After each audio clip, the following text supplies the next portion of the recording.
Captain Edward Blackthorn was a man of tales, a sailor whose adventures had carved his name into the annals of maritime legend.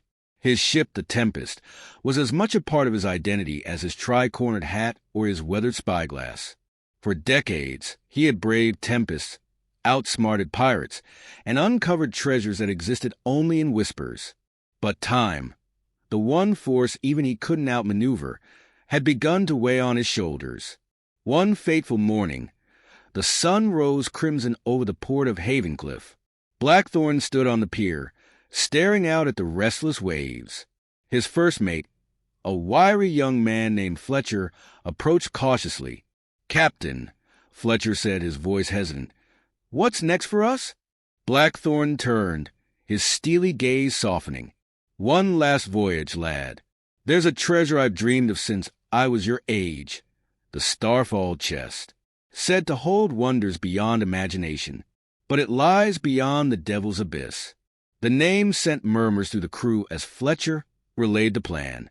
The Devil's Abyss was infamous, a stretch of ocean where compasses failed, winds turned treacherous, and many ships had vanished without a trace.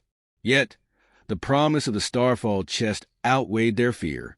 Blackthorn's crew had always trusted him to guide them through the impossible. By midday, the Tempest was prepared. The ship's hull gleamed under the sunlight, and the crew's murmurs had given way to determination. Blackthorn's voice rang out, "Raise the anchor! Set the sails!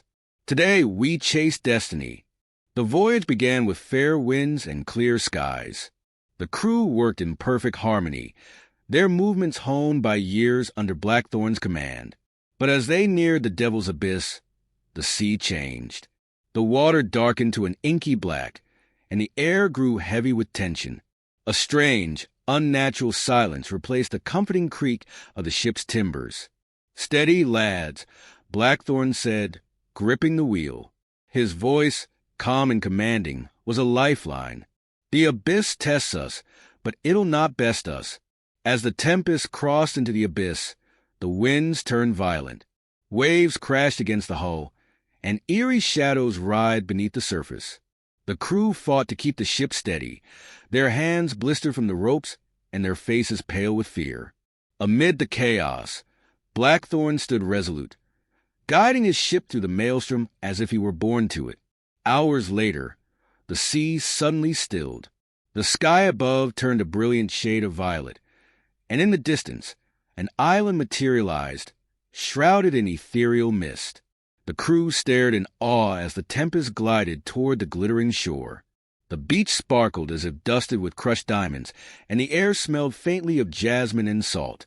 Blackthorn led his crew inland, cutting through dense, ancient foliage.